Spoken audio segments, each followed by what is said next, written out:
Probably the most dedicated professional in the game of golf. The leader at 14 under par.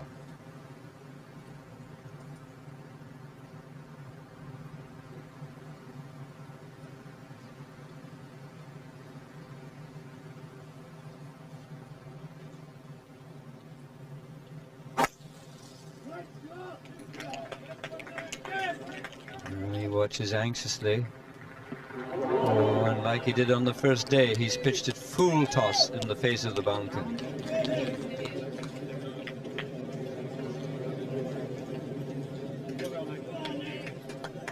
And a disappointing tee shot. Whilst we understand it, 115 yards from the pin, and being at the face there, if he can cover half that with this shot, he's done very well.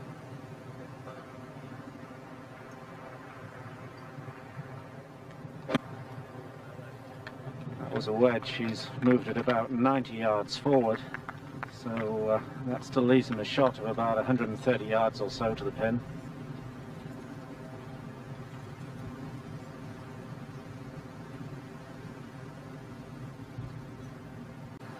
And Faldo on the first with a little more work left than I initially thought. He's got almost 150 yards to go to the pin. The breeze is actually, it's a very strong breeze. It's turned from the left side a little more, so it's more or less going diagonally across on this shot, against and from the left. Actually keeping the ball down fairly low. If you get it up with something like a 6 or 7 iron, it really does move a lot in the air. I think we'll see Faldo play more of a 3/4 sort of punch shot forward.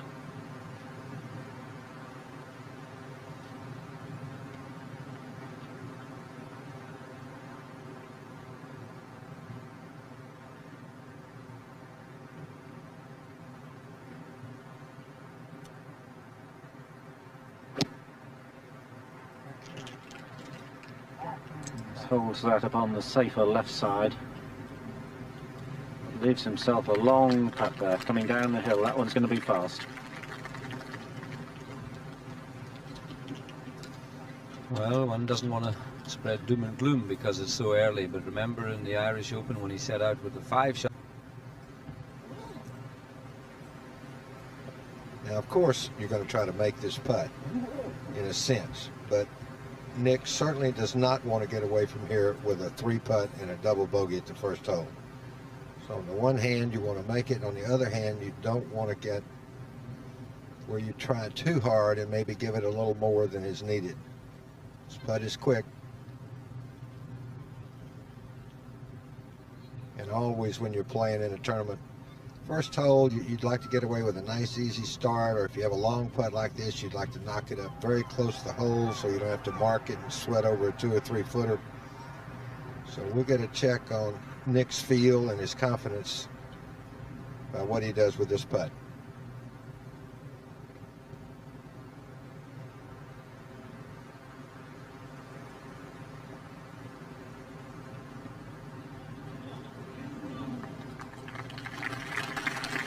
See just how quick that was, and a very nice putt.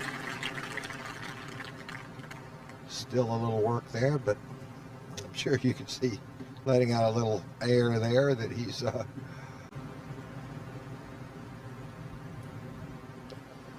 dropped him to 13 under, and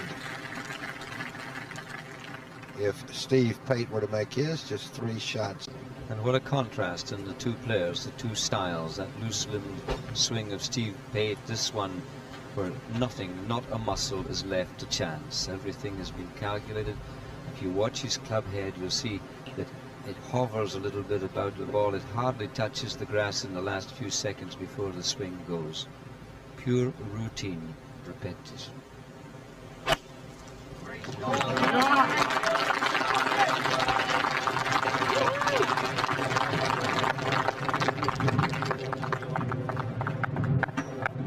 And that is nicely in a little hollow, a slight uphill line. That's good. Andrade, Paul Lawrie and Hale Irwin all at 3 under par. Peter Senior also 3 under after 7.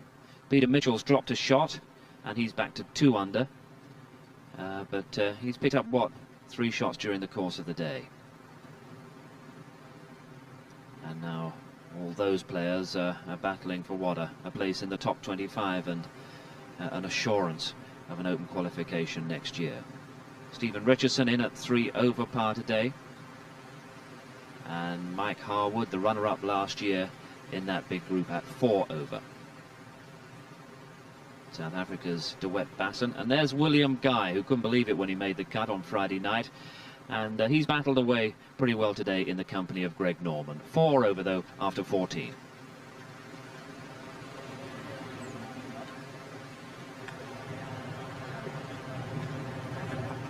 Second fairway, and conditions got very nasty indeed now. The wind has actually changed to about 45 degrees, so it's coming half against on this hole. So it's playing considerably longer for the second shot than it has been all week. Really did tip down there for a minute, and with the change of wind condition, it's bringing the clouds in from the other side of the estuary. Faldo some 126 yards away from the pin on an uphill line. That's not really going to help him too much, because we'll tend to lift the ball into the air, and that's really the last thing he wants on this short iron shot. Best, if you can, to keep the ball a little bit left of the pin. If you're not right on line, at least it leaves you a putt up the hill.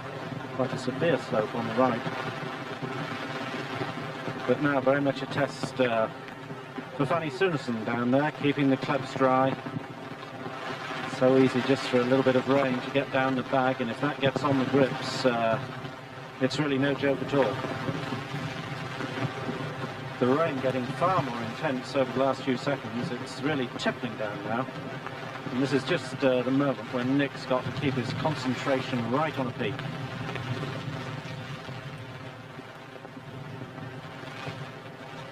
Quiet, please. Quiet, please.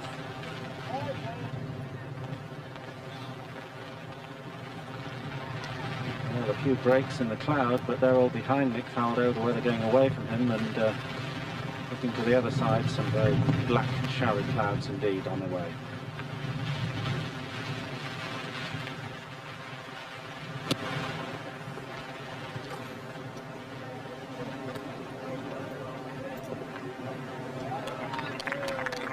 Well, a good ripple of applause, but he's going to be rather disappointed with that one. Some 15 yards or so away from the pin. The only thing in its favour, he's putting up the hill. Players face after a rain shower like that. Now you've got another long putt, which they both had at the first hole, but now how much is this rain going to do with the speed of the greens? You practice one speed on the putting green in the first hole, and it may have just changed a little with this rain. Steve Pate will putt first. May give Nick some idea of the speed.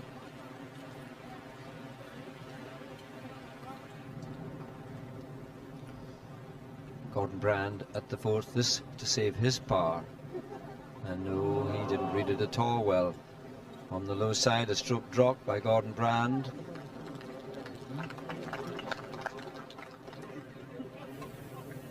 Chip back, second shot at the fifth, the par 5.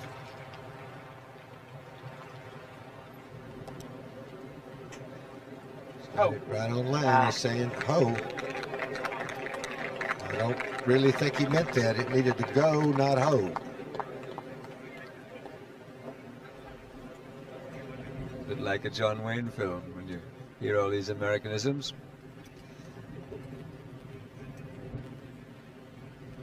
And the wind really sweeping across this course, coming in from the west, almost due west now, and extremely hard, uncomfortable. John Cook, we saw him pull wildly his second shot. Well, that was his ball disappearing for a birdie 3. Goes to 10 under. And he's well in it and looking quite relaxed, ignoring the rain, no waterproofs, no jacket. At the second, Steve Pate.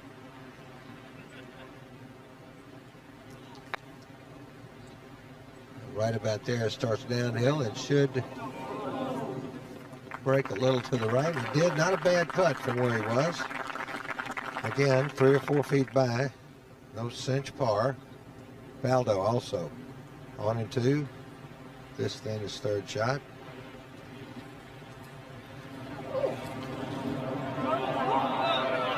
It's okay. A little tentative maybe after watching Pace go by the hole, but Nick needs to get that in. He's going to finish. David, you couldn't wish for a worse scenario for Faldo, could you? To having dropped a shot and then come to a complete change of weather, a complete change of pace on the green. It's exactly the wrong start for the big man. It is that, and of course, I think he is such a tough competitor, Alex. I think probably Fanny had to even tell him it was raining. I mean, his concentration, his ability to block out so much, contributes to really his great play. But this for 4.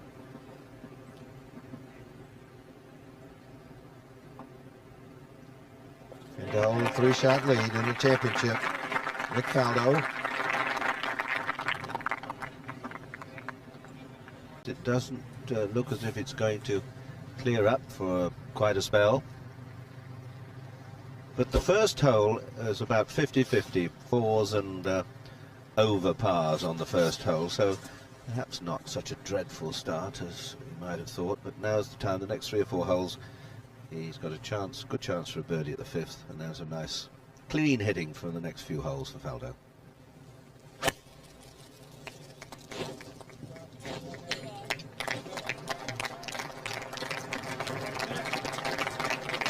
Just like that. Faldo second to the 3rd. Awkward shot from 90 yards. Difficult to stop short here. He got his tee shot really in the wrong place. It was a much harder shot than it looked. He hasn't played it quite as well as he would like to have, but even then it was very difficult for him to stop the ball short of the pin. Well, he's leaving himself some very long putts, is Faldo. Clearing the crowd off the bank. A wodge of photographers up there. And they're allowed inside the ropes, no one else is. And even they have to go to allotted positions.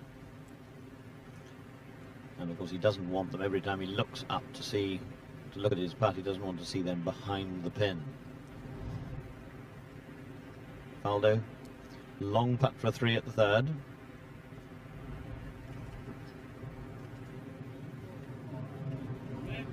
Pace is pretty good, isn't it? Yeah, magnificent putt. You don't want to have to go through the afternoon knocking in 3 or 4 footers for pars. That was a very well judged putt. Because again, that little shower will have marginally changed the pace of these greens, Dave Marr was saying. In a sense, I am interested here that all golfers, most golfers, nearly every golfer, if he does mark his ball, if the ball isn't that close and just go up and sweep it in, they do tend to walk away, and that's their rhythm for the day. And Faldo noticed on the 1st particularly, and on the 2nd, and here, he's continued putting. That's his plan for the day, when it's rarely within 2 or 3 feet. That's a good 4 after a couple of indifferent shots to the back of the green.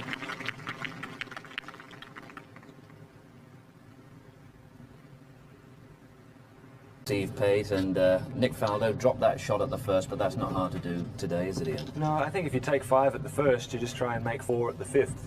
The 1st hole being straight into the wind, and the 5th hole was a par 5 straight downwind. And I did the same thing. I made bogey there, and actually I made 5 at the 5th as well with hit a 5-iron over the back.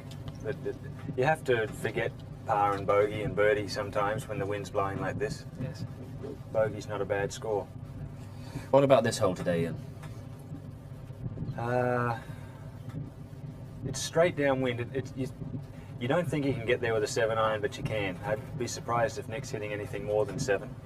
The wind always just, you can't feel it as strong on the tee as what it is out there. And 7-iron, middle of the green would be a good play.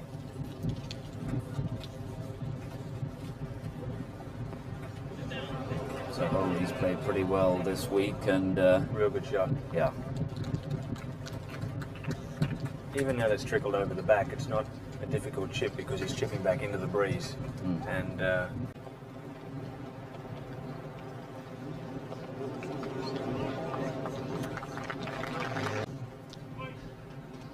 But this, particularly with John Cook so close in two at the par 5 next hole, it's not beyond the bounds of possibility that the lead could be shared if he doesn't hold this.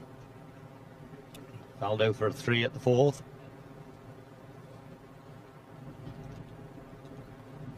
He's done so. He's done so. He has putted so much better than in recent weeks this week, and that's an important one. 14 holes left.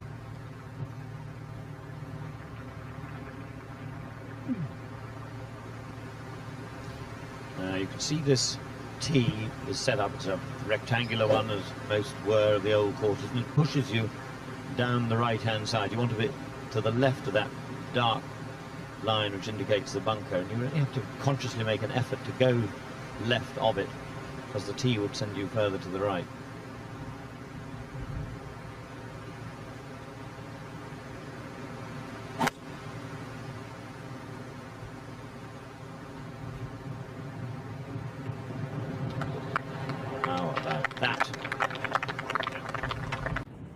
And Faldo's second shot to the 5th, 225 yards, so this par 5 certainly a chance for him here to get a shot back. If he can play a really good iron shot in, he may get an eagle putt, which would be very helpful with John Cook creeping so close.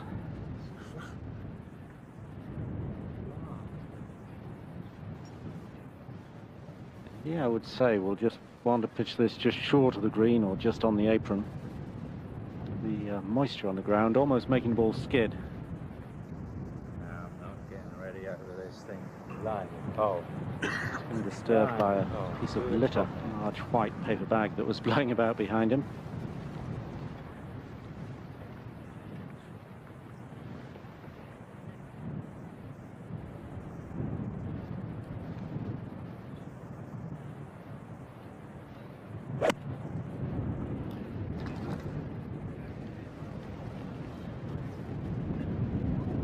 Oh dear, that's in the same bunker as Pate.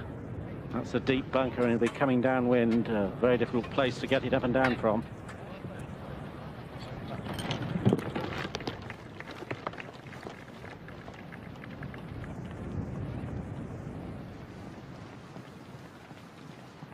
And we'll find out in a minute, but the danger might be, as that went in on the fly, as to whether it's plugged itself in there.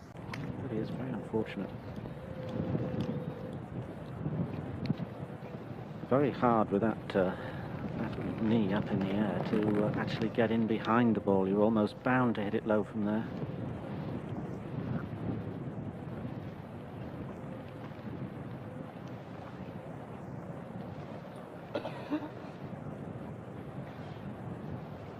This is just the sort of luck that can cause players the loss of an Open Championship.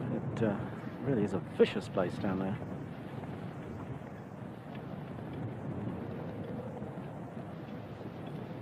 He'd like to open the face to get height, but he's then got to drive the club in low beneath the ball. The club can so easily skid through when you hit the ball in the equator, and that's straight in the face. Oh, he's done well. He's done very well. Onto the top plateau, leaves himself a long and very awkward putt down the hill, but could have been far worse.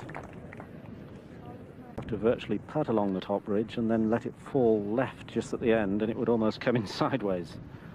Otherwise he goes more directly at the hole, but the slope is very strong, running away from him, the wind's with him.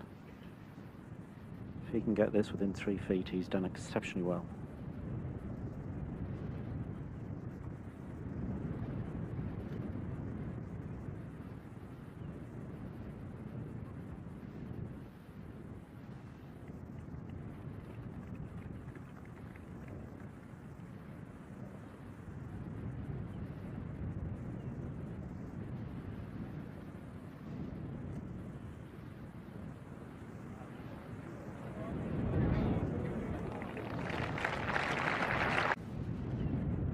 Well, all courage to Nick Faldo. That really was a brave decision. He had to play away from the hole. It is at the 5th hole. It is a par 5. That's the only consolation.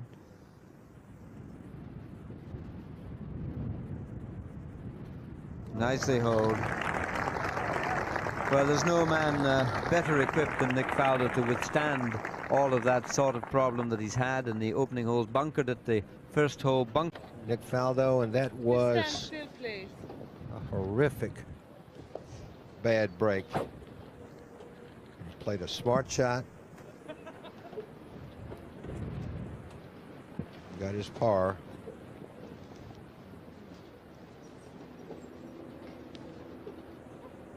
Just has to watch the bunkers on the left. If you miss a little to the right.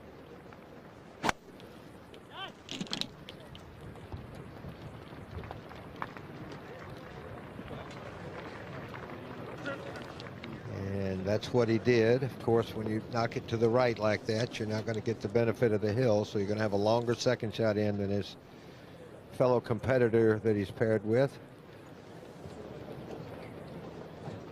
Nick has to just keep doing what he's doing. I mean, he's had really not a bad break at 1 after being in the bunker, but the break at 5, I mean, you could have made anything from there, Nick. Pate got a high cutty shot, so although he hit driver, it's a very short one indeed. He's still got 230 yards to go with the wind coming from the right. The pin's 16 yards on today. Faldo, from this distance, his long irons were remarkably good yesterday. It really was the hallmark of his game, and he really wants another good one here to overcome the last.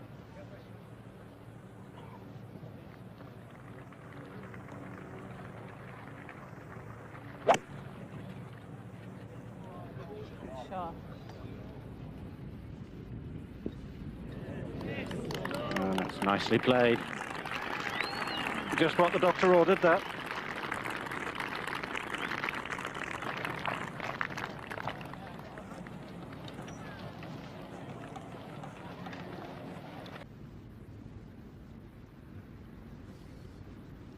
Nick Faldo looking over his birdie putt here at the 6th. His lead has been cut in half. Started today 4 shots ahead of the field, but with a little bad luck by Nick and some good playing by John Cook. This would help though and get things going a little more in Nick's way. Putt of about 18 feet.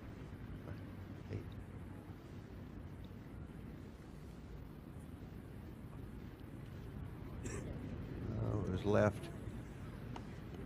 left, but it'd be an easy par. May not be able to putt, but Faldo tapped his 4 in. Now it's Steve Pate's turn.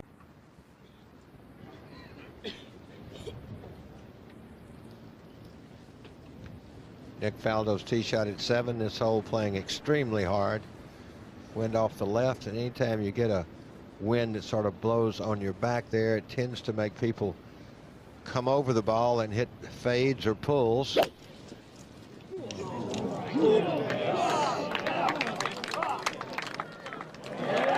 But Nick more than equal to the task.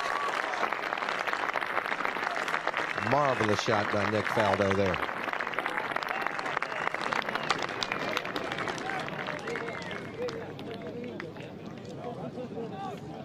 Just over 180 yards and a magnificent tee shot for Nick. These were the sort of iron shots that he was hitting yesterday when he had a very controlled round, other than a slight wobble in the middle of the round at 9 and 10 where he missed a couple of 6-footers. His golf was absolutely impeccable.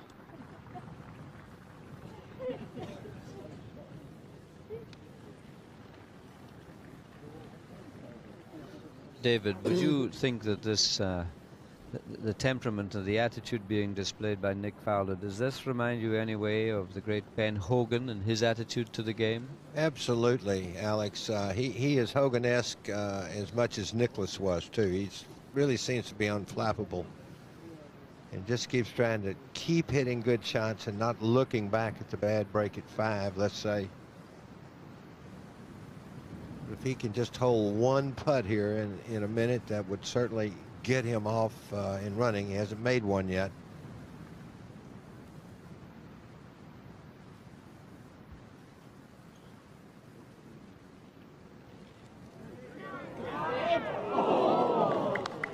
Well, still, Faldo must wait and be patient. It's the word they use more in modern professional golf. They can play all the shots. It's a case of being patient for a birdie to come. At the top half of the pin. It's interesting, both Pate and Faldo were really very lucky here yesterday. Both did it further right than they thought they should and were within a yard or two of one of the bunkers.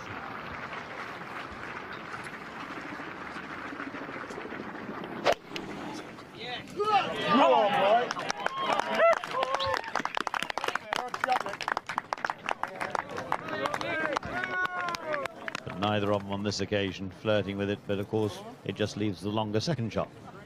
In fact, that's bang in the middle from Faldo. You can just see the bank of the one that sticks out most into the fairway on the bottom left-hand side of your picture.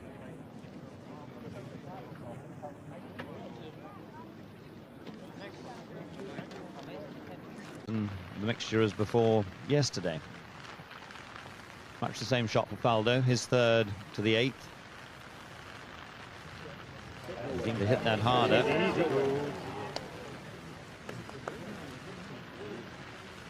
Now, he's left himself a couple of those which he's held most notably at 4 and 5 at a crucial point.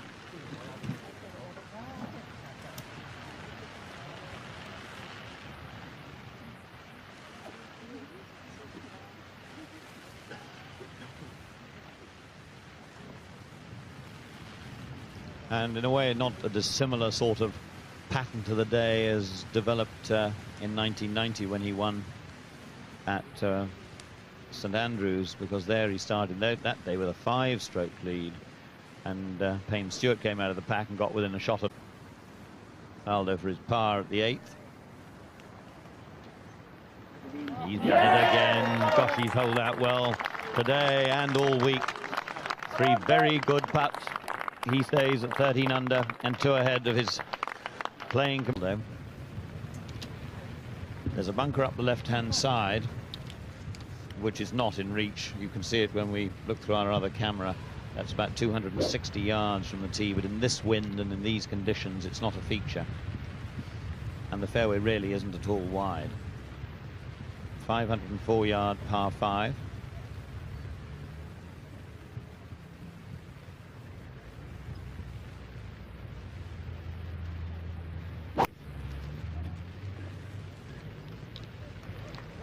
The way he reacted to that, we'll give him, well, under the circumstances, we'll give him 10 out of 10 for that.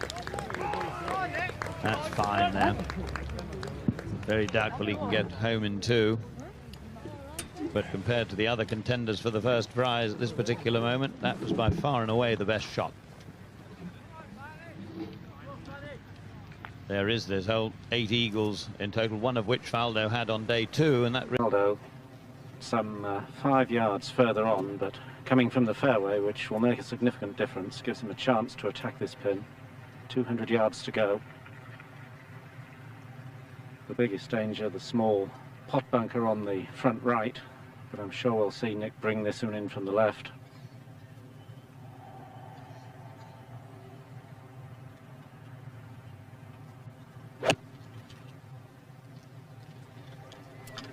Yes, that's a much better shot than yesterday when he hooked it off into a left-hand bunker and took 5. This looks like a 3 coming up.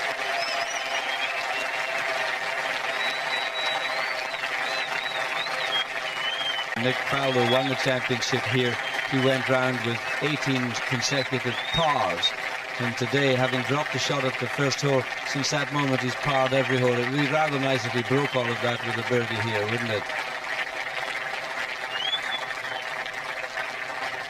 It would indeed, and one almost senses he comes onto the 10th green, the beginning of the sort of the triumphal cheers. They know there's some tremendous scoreboards around this course. They know he's 3 shots ahead. He's got 2 chances of increasing that lead here. His nearest challenger, Pate, has got to get down in 2 for his par. And Faldo himself, even then, has that putt for a birdie.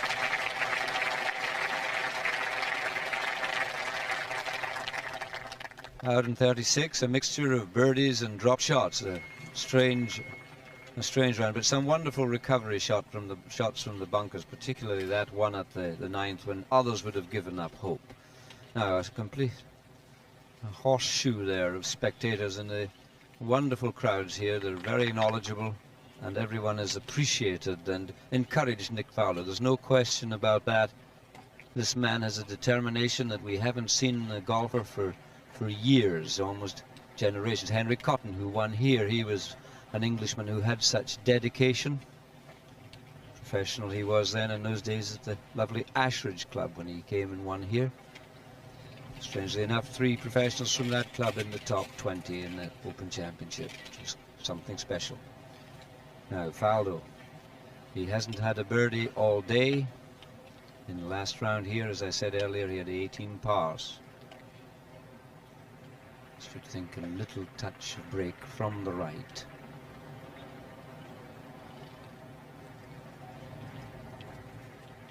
And he's practiced the stroke for hours.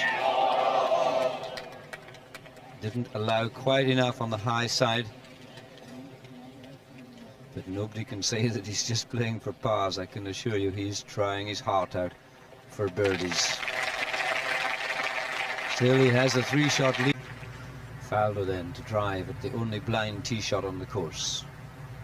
Up over the hill at the 11th. A lofted wood he used there. It wasn't a driver. Frightened to hit the driver because of that bunker there you see coming into view. Dangerous pin placement this. If you try to be too clever and hang the ball out on the left, there are a couple of large bunkers waiting down that side.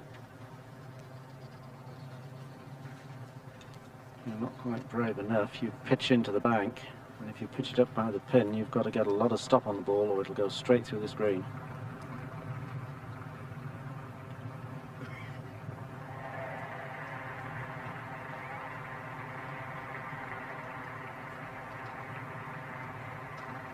Then 9 iron.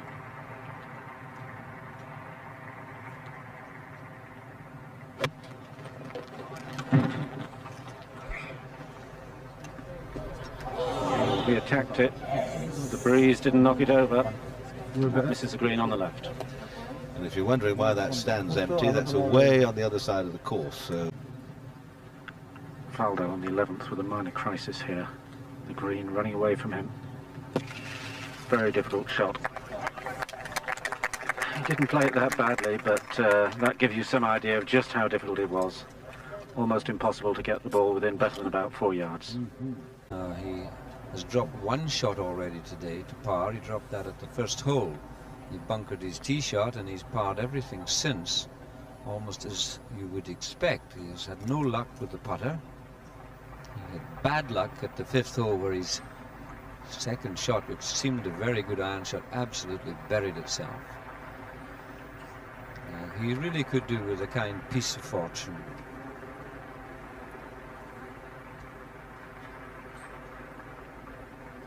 You get quite a different view as we back up and look out across the rest of the course and the 1st, the 4th, and the spectators all around. Some 17,000 seats in grandstands around the golf course. And spectators, of course, hugging the 18th fairway for a good view of the finish, as well as those out here now. Faldo really must get this in, one feels. Time for a kind break. It hasn't come around. Pates didn't turn. His was for a birdie, but Faldo was for a par. So he goes to 2 over for the day and back to 12 under for the champ. Funny, all the things that were being said, if he could just knock it round in a steady 71, he wouldn't. They'd all have to do 66s and 7s to catch him. But now we find him. Just look at that card. There's nothing white on it. There are no birdies, no eagles, just a couple of nasty strips underneath which say that it's a dropped shot. Now he must keep his swing going.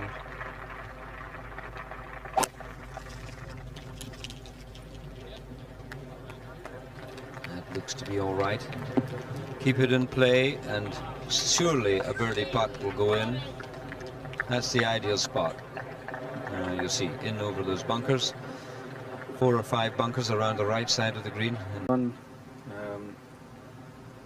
one or two single putts today, which doesn't really hold anything of any great length. Not for birdies that he's had that many opportunities, in fact.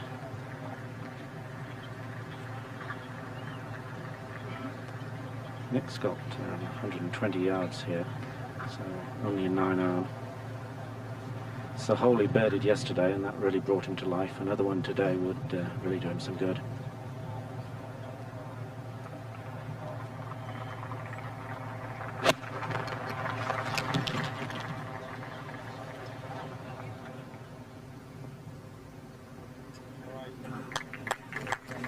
So 2 pulled short irons in a row, both with 9 irons. That really a very long way off target, and that leaves him quite a long putt coming down the hill. And well, you saw John Cook and Ernie Els. They're playing their seconds to the 14th, so the last pair are just taking their time. And Faldo, after that rather poor second, and now he's in the situation now where he's still 2 strokes ahead, and this is where the game of golf really comes into its own, the plotting and the working out of things. The one thing he mustn't do, of course, is 3-putt. If he just keeps getting pars, it may be rather dull and not very exciting from his point of view, but it means the others have to get birdies to go past him or catch him. Now, the one cardinal sin here would be the 3-putt. I mean, he's a long way away, and the chances of holding this putt really are, oh, I don't know, one in a dozen, I suppose, maybe a bit more than that. So he's made the error with the second shot here, so he doesn't want to compound that by taking 3 putts.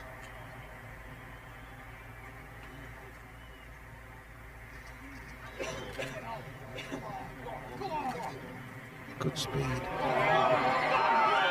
That's a wonderful putt. Now, you probably look a bit disenchanted with that, dead on line, but that really was a magnificent effort from such long range. No stress and strain on trying to hold a 3 or 4 footer for a par.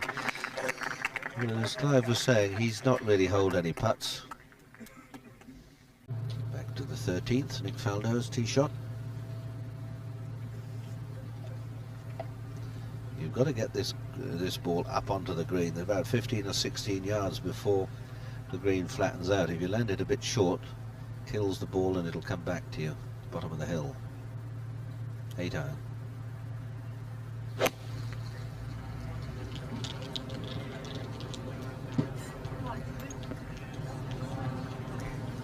Well, you see, he's on the greens, but it is okay, but he's a long way away and very awkward to get close to this flag anyway. Nick Faldo, first to putt.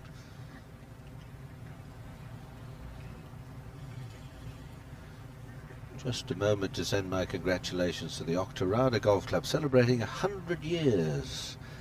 And the celebrations start tomorrow. What a first team they could put out. Crenshaw, Trevino, and Brian Marchbank. Even me off 6. I'm not bad off 6. Congratulations to you all. And you can see the distance there, and it's not so easy to get the ball absolutely to the hole side.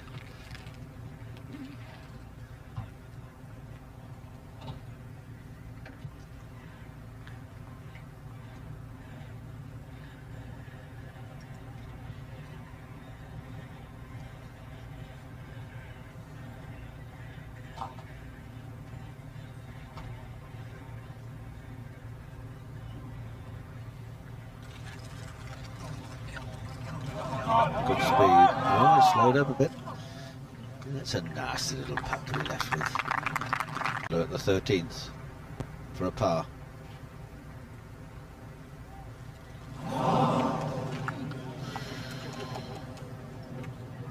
Well, not much to say.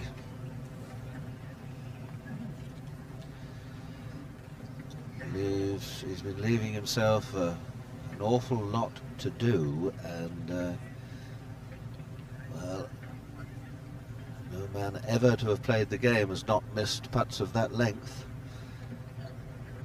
And they who were making Faldo's job easier, well, he's turned the tables and he's making the pursuer's task easier.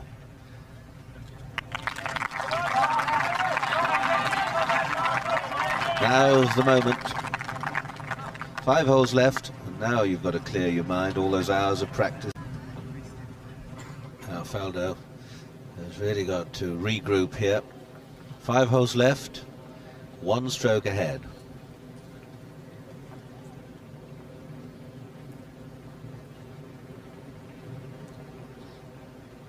He's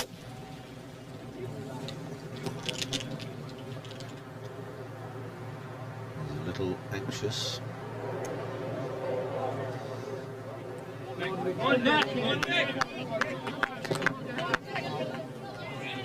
Well, you saw the ball just bob up there. I don't know whether it's on the bank or in a bunker or where it is down that side. Yes, it bobbled up the bank, Peter, but ran back into the sand. He's got a big bank ahead of him now, about 220 yards to go to the centre of the green, and I think this is going to be pretty much a chop out. So, Faldo on the 14th hole and in sand. The ball's come to rest in the middle of the bunker, but even then I don't think he can get more than a 9-iron to it. If indeed he goes for that, he may just use a wedge to make sure. With 220 to go to the pin. Faldo takes a wedge or whatever and just knocks it up and down the fairway. If ever he needed to call on all his resources, he does now. He and Cook are level, but Cook is virtually 2 holes ahead. Faldo again with a short iron. Now he's played really 3 very poor short irons in a row so far consecutively at holes 11, 12 and 13. He's got another one here. This is 125 yards. Good solid 9, perhaps a little push with an 8.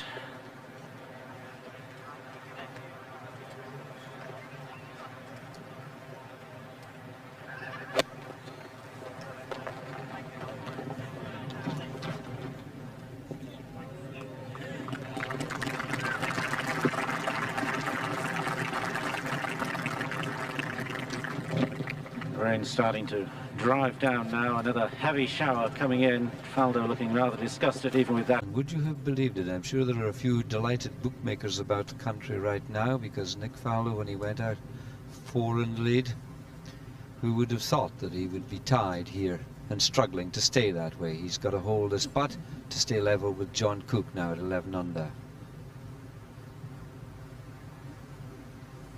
The Irish Open, I think he had a 5-shot lead when he went out on the last day, and he was caught. He won that in a playoff.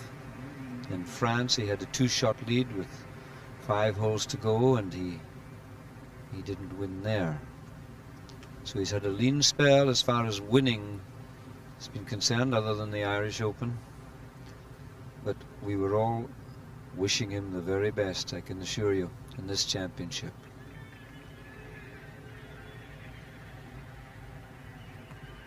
Now, he hasn't had a kind break on the greens the entire day.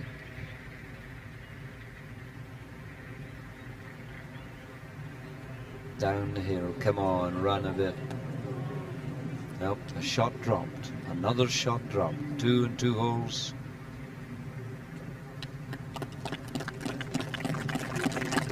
Now can Faldo keep the swing going? Yeah, they're all encouraging him on. Pool iron shots at 10, 11 pushed iron shots, but this time he's hit the drive into the perfect side.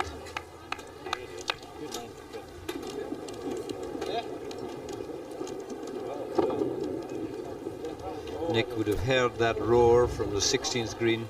He knows something has happened. He'll know that it's probably John Cook that has gone clear, 2 shots ahead. Now Faldo.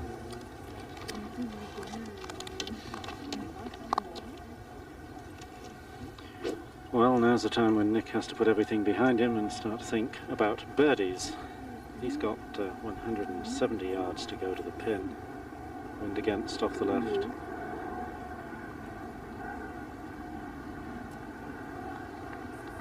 5-iron shot, but how dearly he needs this one close. Nothing's really gone very well at all for Nick today. Very few single putts, I think only 2. And even those not long ones. But here's a chance coming up. Well, we were saying earlier that come the moment, cometh the man, or words to that effect. Faldo has the ability of playing the right shot at the right time, and that could not have come at a better moment. Very low for a birdie. My word, does he need it? That's better. Now, short 16th to come, but up ahead, virtually 2 holes ahead, John Cook. He's eyeing the... Now, back to the relative calm of the 16th tee.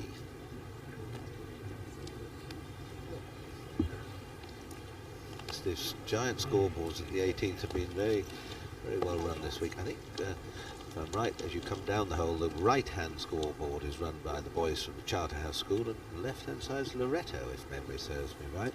Great competition between the two of them as to who makes the fewest mistakes or gives the most superior service. Well, that's what he's aiming at. And that's a fairly generous, well, it is a generous pin position today. 26 yards from the front of the green and 5 yards in from the right-hand edge of the green as he plays. No time for mistakes now.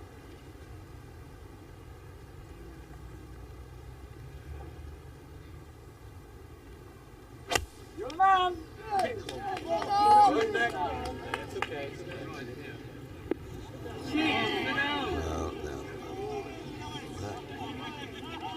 Not the right club, and well, the rather foolish shouts didn't come until after he'd hit the ball, but it's something that I'm afraid is creepy. Push over for him to get down in 2 from here. No, it certainly isn't. He's already had a look at the scoreboard. He sees Cook at 12 under, playing the 17th. He must assume in his own mind that perhaps Cook will make a birdie. So I think he'll be trying to chip this in. In his mind, it might be a bit of do or die at this stage.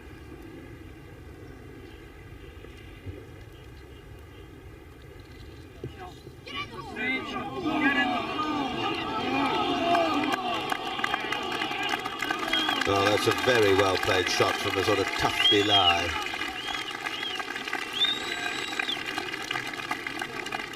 So now, what odds to play off? Hadn't even considered that an hour or so ago.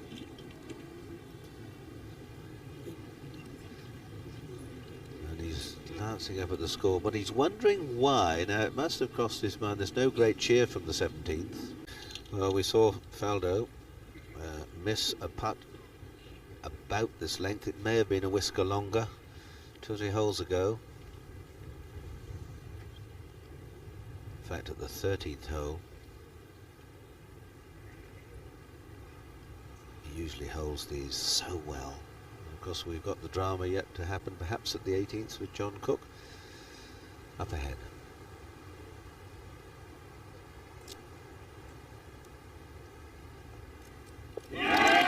Dead centre. That's a very good chip and a putt from Faldo, who stays at 11 under. Now he needs a birdie or better at the 17th to get a level with Cook.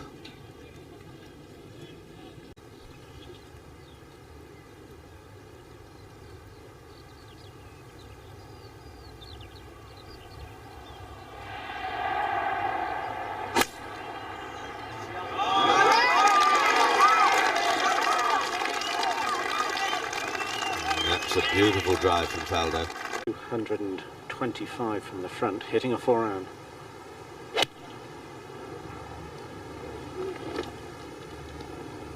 Certainly heading in the right direction. Really good start.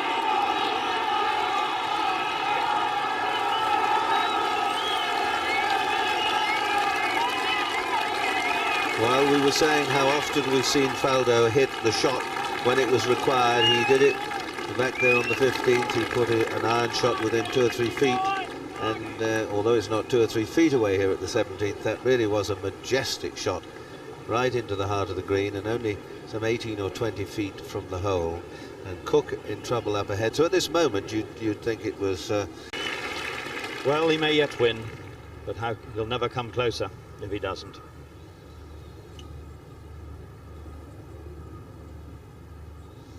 This putt for a 3, an eagle 3. This for a 2-shot lead. But that's not bad, and he will be very pleased in a minute or two when the scoreboards have changed, and he will see that suddenly he is a stroke ahead. And John Cook, who was reported in the paper the other day to say, well, I'm here to enjoy myself, I really don't care if I take 85, must be thinking very differently now. A little putt missed here at the 17th, and 5 at the last. Now Faldo doesn't know yet. He doesn't know he's in the lead yet. Well, we don't know whether we can follow him through. He may, any minute now, he may get the word that he, in fact, all he has to do is get a 4 down the last. Now you'll listen. The scoreboard's changed and they're reacting.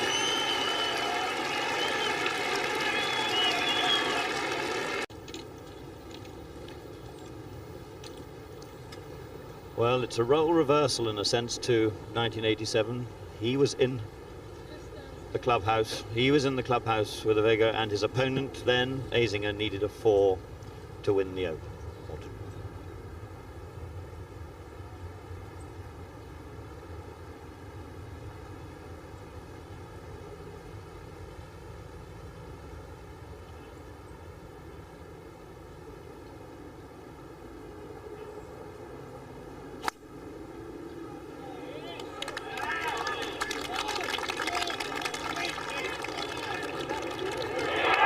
Great shot, and a great shout for it. Perfect. 3 more. Faldo. 1 stroke ahead. What a change in fortunes over the last 3 or 4 holes. All those hours of practice. Now just once more, once more.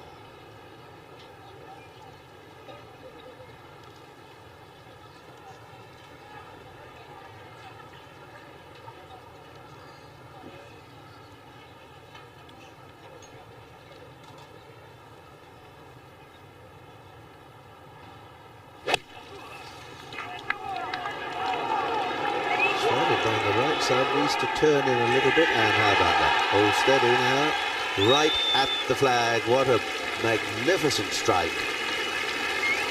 It's a little unfortunate that it didn't stop on the green, but that really was an accurate blow. That could be Jimmy. Is that Jimmy there? He's retiring 30 years. Now I hope we don't have a major stampede. They're trying to eliminate the stampede, which is for a time became amusing and a sort of part of the championship when the players passed across walk, but trying to eliminate any accidents.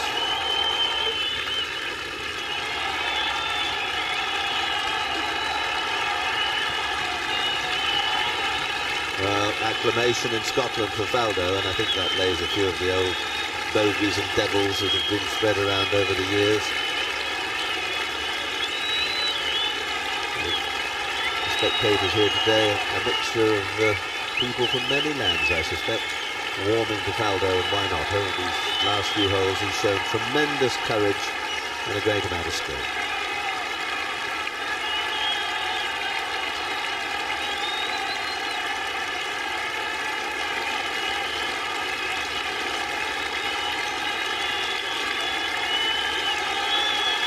But there's still work to do.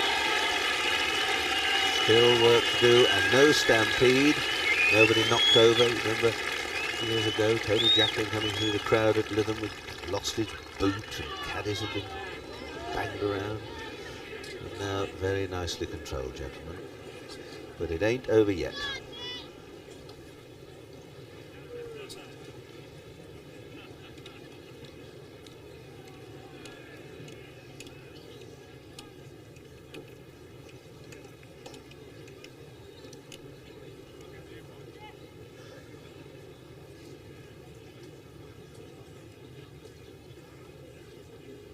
gathering round the back of the 18th green.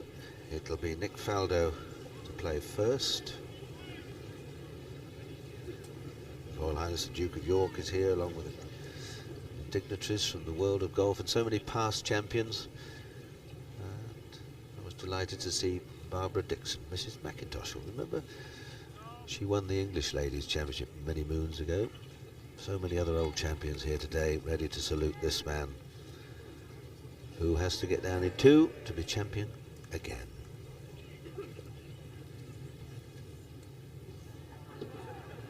And equal the record, the recent record of Henry Cotton, of course, winning 3 in relatively modern times. But quite a way to go before equaling Harry Varden. 6 victories. Mrs. Faldo, Jill, looking a bit anxious. The old man can do it, don't worry, Jill.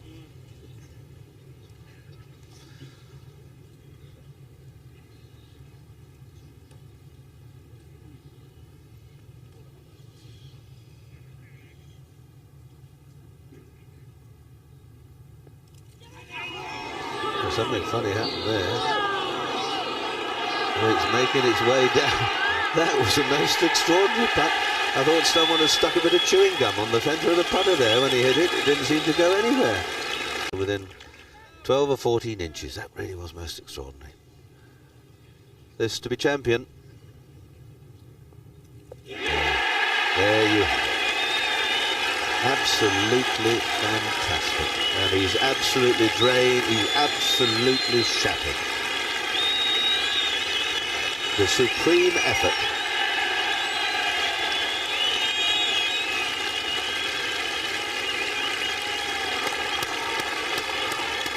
Jill Faldo, well, he gave everything and a bit more.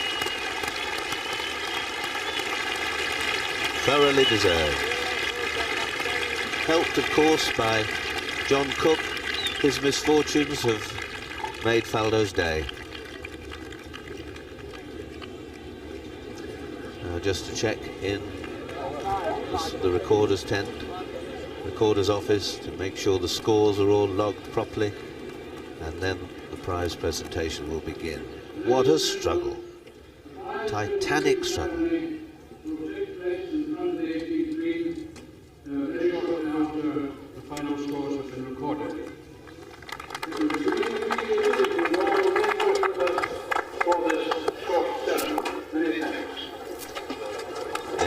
Well done, sir. A little privacy is needed at this moment, I think.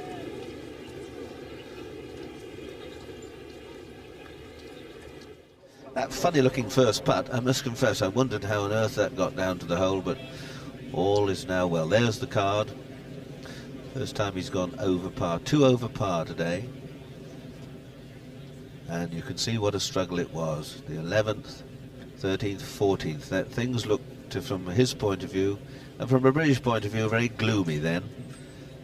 And he came through trumps in the end when it was really called for. And sadly, John Cook was found to be wanting. But, well, I hope it won't be 12 years before John Cook comes back and plays again in the championship.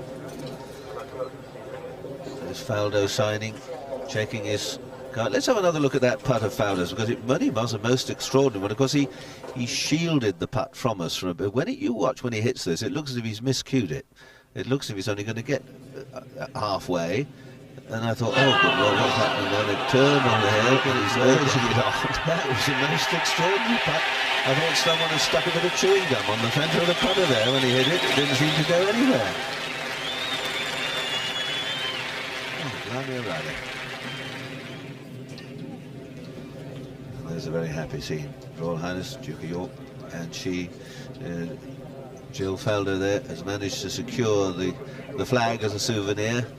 Joe Carr there on the right, captain of the R&A. The usual smile on his face. Michael Benalek there, the secretary of the R&A. There's Royal Highness on the left. And it's very nice to see one of the royal family taking an interest in golf again. Bruce, don't you think? It's been a long time since we've had... Yes, indeed. Well, his great uncle, I suppose, was the last keen golfer, but I can only say again, it's been the most amazing afternoon. There were sort of almost, one felt, two scenarios. It was either the lap of honour, all 18 holes for Faldo, or else it was going to be, you know, he was going to slide away and fall down, perhaps like he's done once or twice in the last 5 or 6 weeks. But on this occasion, for the ultimate prize, he was sliding and he came again. A great, great recovery. An astonishing afternoon. Well, let's, while the championship table is prepared, let's look down the list of scores and how they finished as they went out today. John Daly, the US PGA champion, led the way, and I think rather sad that he displayed, well, hesitates to say a lack of professionalism, but it was crash bang wallop all the way, and I think as a professional he could have put in a bit better effort than he did, but I'm old-fashioned. Scores on the right there are the final ones. Those are today's scores. Tony Johnson, only a handful under 70. Tony Johnson was the first one in, who's been playing. Tony's been playing so well on our European circuit this year. In fact, only 5 scores under 70 today. Corey Pavin had a very good 70.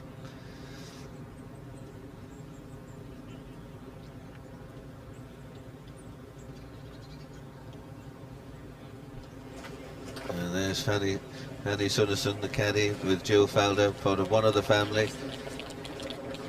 And John Simpson there on the right, who guides Faldo, sees that he puts his money in the post office and doesn't let him spend more than 3 or 4 grand a day. Some more scores. Jody Mudd finished up nicely with a 71.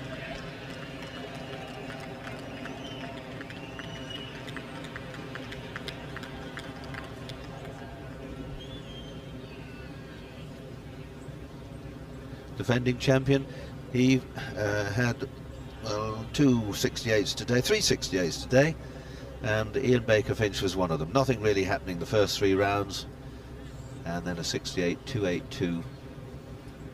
That's a couple under par.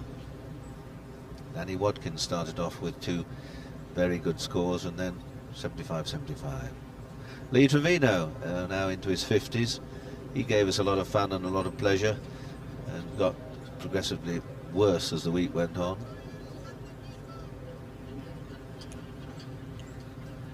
Greg Norman, again, not firing enough putts in on the first 2 rounds, but finishing up, as is his wont, with a good score in the last round.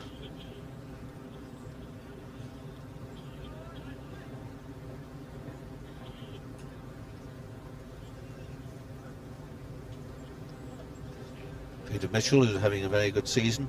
He's had a good championship. Mark O'Meara, one of the handful of players to break 70. And Tom Kite, the US Open champion, good championship from him.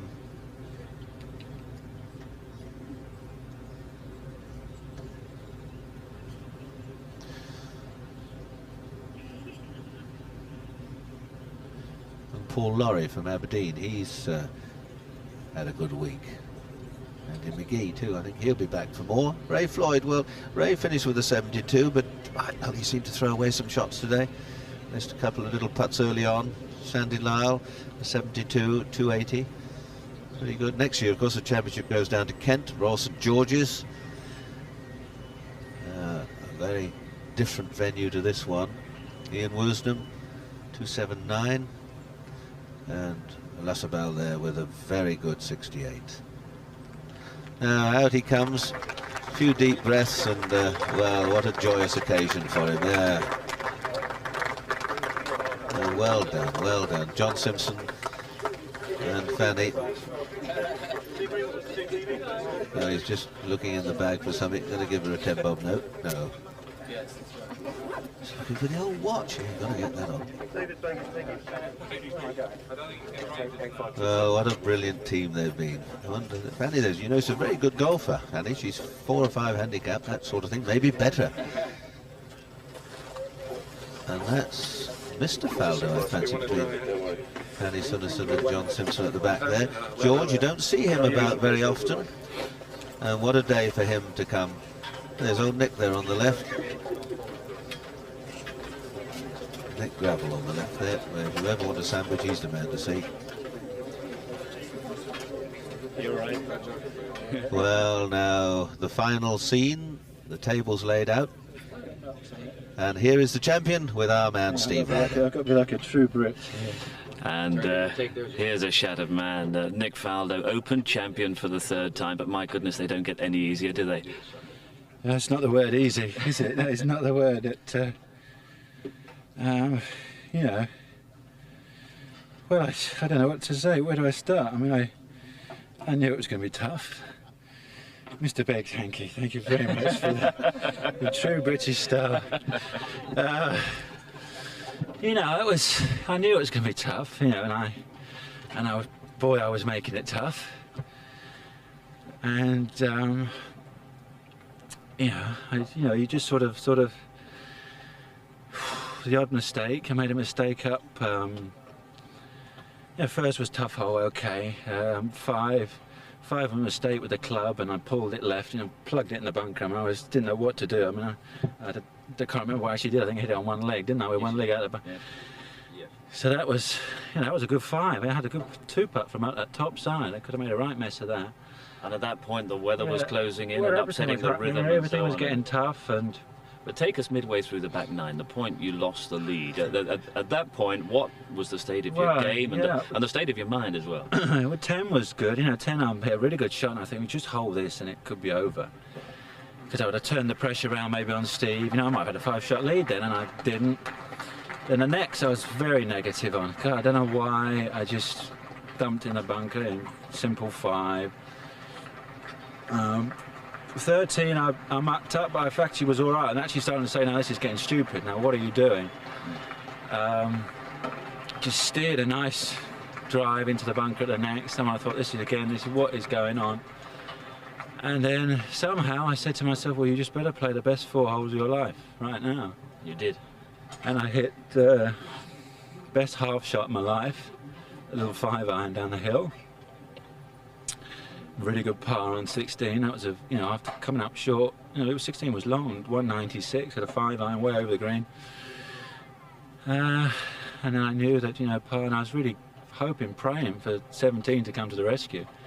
Hit driver 4-iron, really 2 good shots. And after I heard the murmurs, I knew what he had done. I thought, well, just hold this, and it's over and done with, and it shores.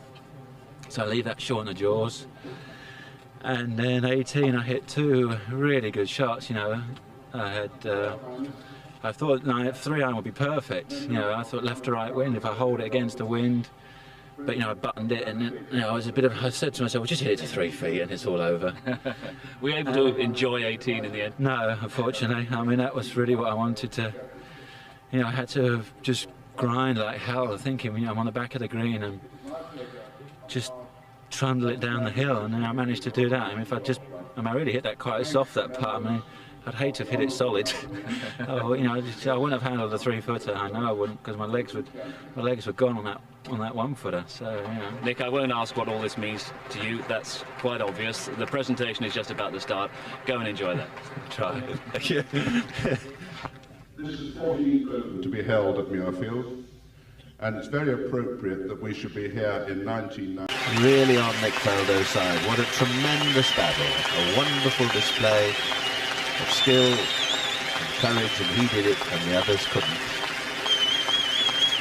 And so he is the champion for the 3rd time, and very well deserved indeed.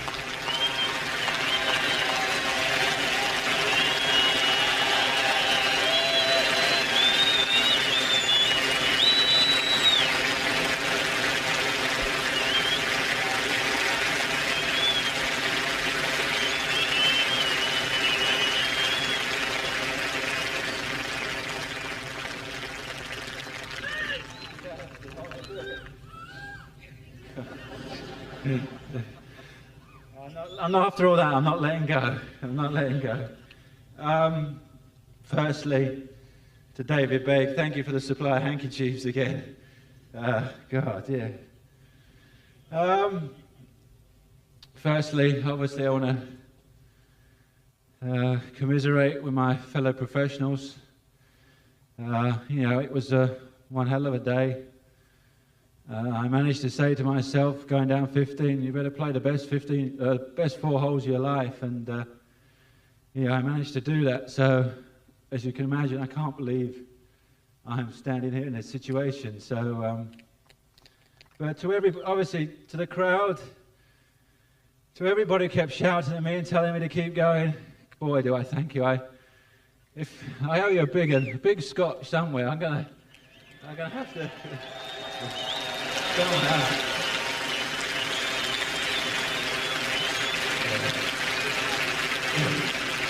Maybe with a help with Johnny Walker, I could send a bottle of whiskey to every pub in Scotland. That would be, how about that? That'd be a good start. Can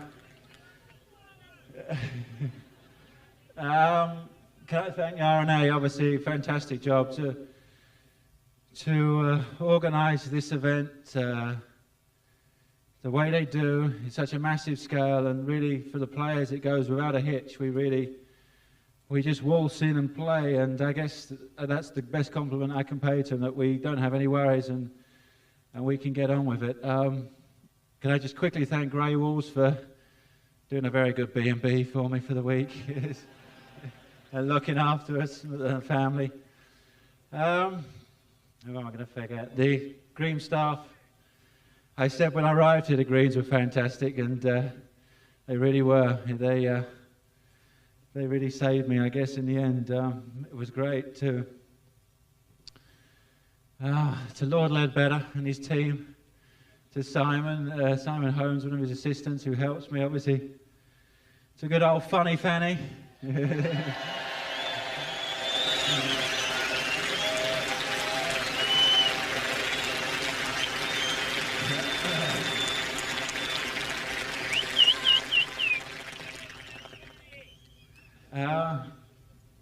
As you can imagine, I was hoping I was going to win this with a 4-shot lead, and I had rehearsed the audience participation bit. So you've got your cue.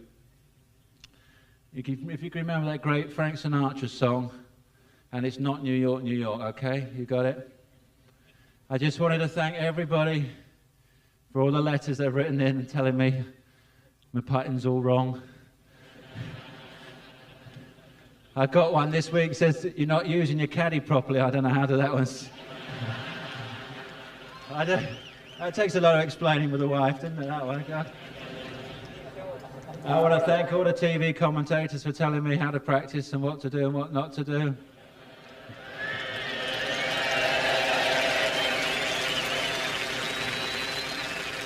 And obviously, without the press, what can I say about the press?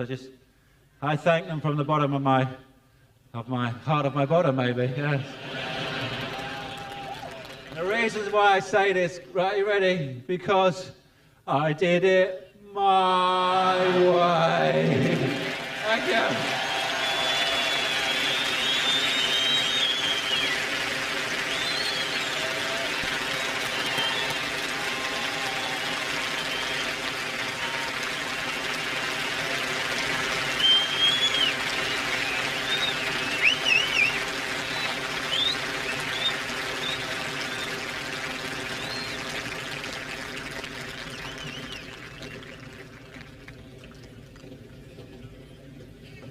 So Nick Faldo, Open champion, he's recovered his composure, hasn't he? And settling a few old scores in that speech as well. But from Nick, the score that matters today, 73 and a total of 12 under par, which gives him his 5th major, his 3rd Open championship, the first British player since Henry Cotton to win 3 Open championships. And he's enjoyed this one as much as the other 3, or he's starting to enjoy it now.